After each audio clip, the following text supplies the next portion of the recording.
Hello there. Hello, guten Abend. I just wanted to answer a couple of the questions that came up this week in the group.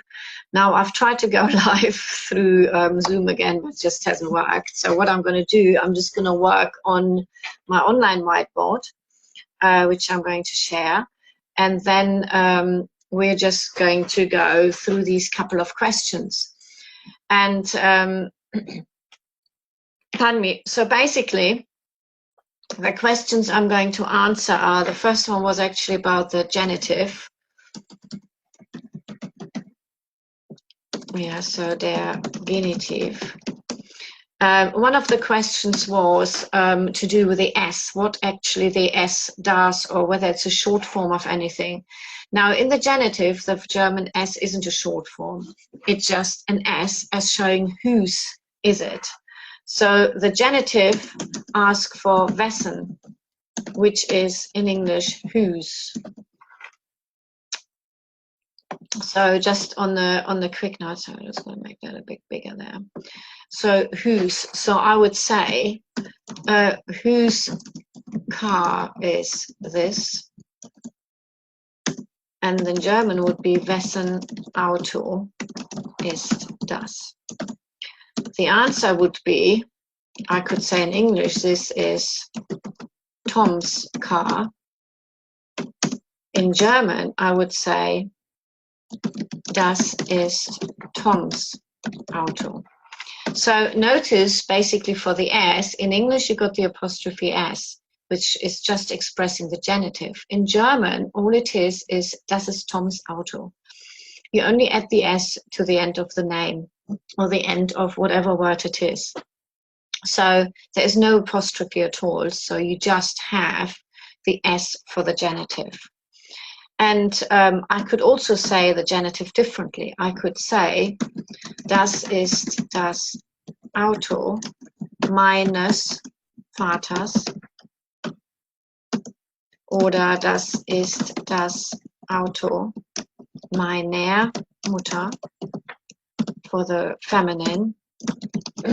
Das ist das Auto meines Kindes, zum Beispiel.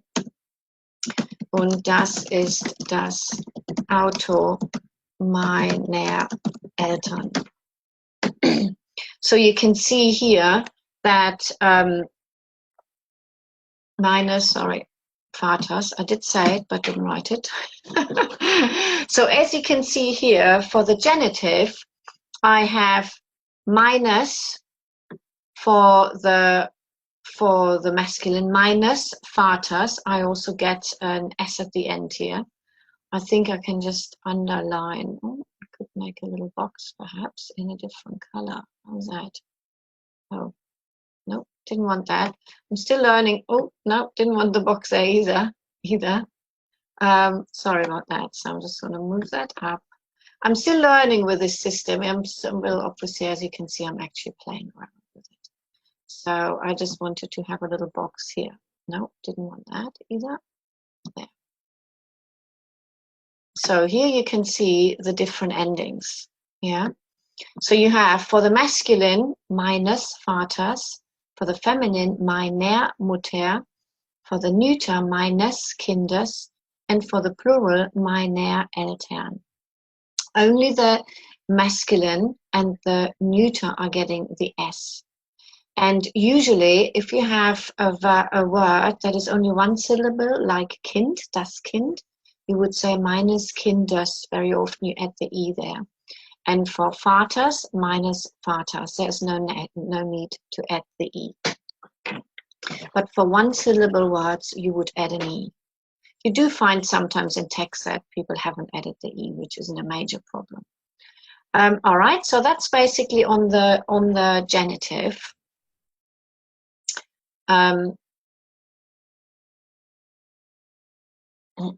Sorry, doing a box again. All right, so now the second question was, so I hope that answers the question there a little, basically. Second question was to do with a perfect tense. I almost need a whole page for that, but let's just put this here. So das Perfekt, and which is a present perfect tense in English, just to give you the two there. So for the perfect, I mean, what you need to remember with the perfect, the question was, when do I use GE and at the beginning and a T or an EN at the end? It really has to do with the general way to form a present tense, the present perfect tense for regular verbs. Let's say we take a verb kaufen. Kaufen is regular. To form the perfect would be, just actually let me give you what the perfect tense is. So I would say, ich habe ein Haus gekauft. The have bought is the perfect tense. Yeah. So basically, the perfect tense uses either to have, or in English it's to have. In German it's haben, or sein as the auxiliary verb, as a word that helps you to form the tense. So like, ich habe ein Haus gekauft. Haben is used with most verbs.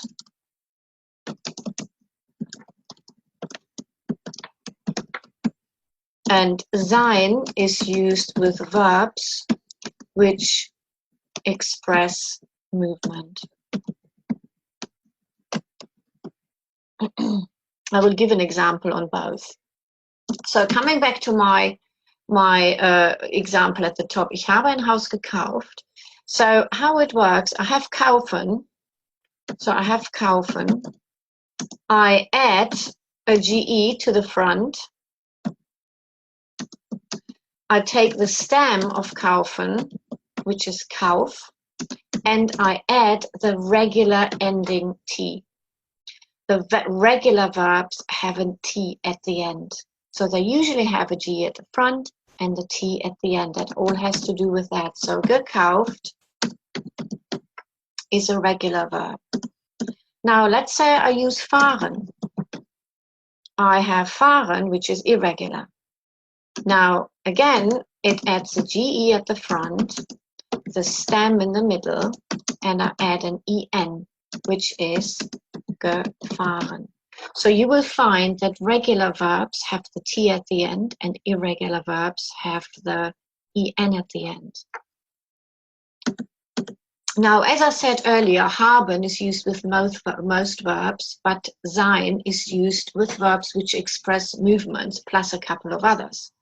So, but that is quite a big, I should perhaps do a sort of perhaps a training on that, just the perfect tense on its own, because I'm sounding too serious, aren't I? So let's, sorry, it's really exciting. So anyway, so if you have, I should actually do a training on its own, just on the perfect tense perhaps, because it is quite a great topic to just do. But just quickly, so if you have a like I said, for haben is used for most verbs, and sein is used for verbs which express movements. So if I have fahren, to move, movement meaning from A to B, I would have to say, ich bin nach London gefahren. Actually, let's just use a lovely German town, nach Berlin gefahren. Yeah, so I use gefahren, but instead of the have, I use to be. That has to do with movement verbs. Another verb which is bleiben, to remain, which uses to be as well, which is very unusual. Ich bin eine Woche in Berlin geblieben. So bleiben is really an exception because it means to remain. Other verbs that used to be are verbs of changing state, like aufwachen. Oops, I didn't want that there. Like aufwachen, to wake up. Okay. Oder einschlafen, to fall asleep.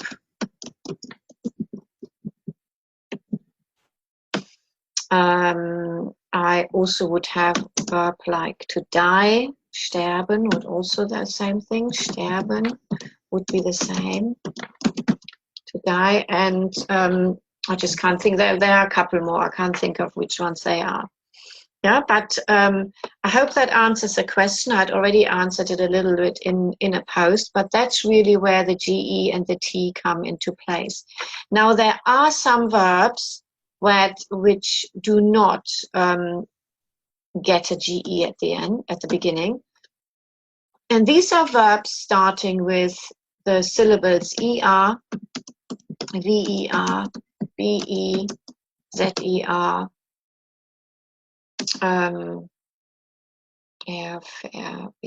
sehr. Yeah, those do not get a G at the end, at the beginning. So no GE. Oops. Yeah, examples, for example, er hat seine Mutter besucht. Hat seine Mutter besucht. He has visited his mother. Besucht obviously does look like the present tense, but because you've got the hat, hat seine Mutter besucht, it is quite clear that it is the Partizip, the past participle, das Partizip. Hat seine Mutter besucht.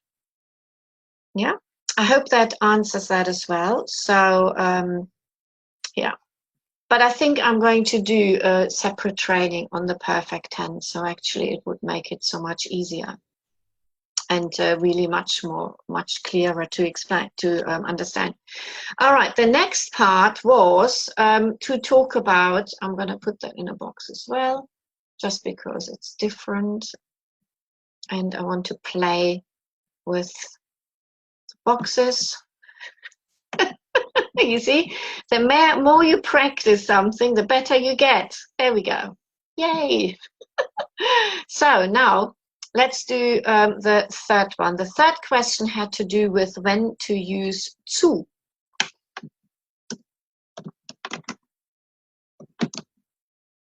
You see, and I'm stuck to that color now. I don't know why I've got that now.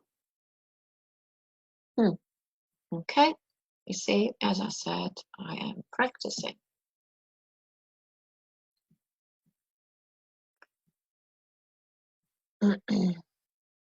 So anyway, I can write it in green. So when to use the word zu. Zu is actually a very versatile word in German. So in a way, first of all, one of the common versions is the zu, when to use zu and nach. So nach is used with, let's say, ich fahre nach Berlin, nach Köln, for example. So nach is used with towns and, I was going to say Deutschland actually, and countries. Yeah, so you would use as, oh, really? Messed that one up now, didn't I? Sorry about that. I'm just going to quickly stop recording and pause. Okay, there, I'm back again. Sorry, I just had to change that one there. So basically, like I said, the nach is used with towns and countries. For example, ich fahre nach Berlin oder ich fahre nach Deutschland. If you do have a feminine country, then it would be in. So ich fahre in die Schweiz. Schweiz is a feminine, it has a feminine gender. So hence it would be in die Schweiz. You can't be using nach. The zu is used for everything else. So ich fahre zu meinen Freunden. Ich fahre zum Supermarkt. Ups. Supermarkt. Ich fahre zur Uni. zum Beispiel. Now the zu, you always have to look at, the zu always means to in this case, to the.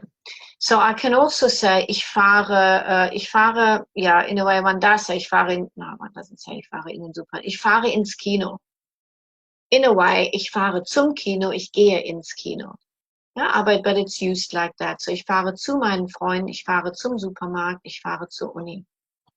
So these are is a difference between basically how zu is used and how, I'm going to save this again, and how it's used for directions where you're going to. Now, zu can be used in many different ways as well. It can be used with verbs, a lot of times with various expressions and with verbs. I will need to prepare something different for that because it's quite a lot that can be covered with that. So anyway, I hope this works for you and has explained these questions a little bit. But like I said, I'm going to do a separate training on the perfect tense. And I will also do a separate training on zu. I think that's actually quite a good one as well, on the different ways of using zu. I hope you enjoyed this today. And I am going to put this video into the group. And please tell me if you've got any more questions to these topics. Thank you. Bye. See you then.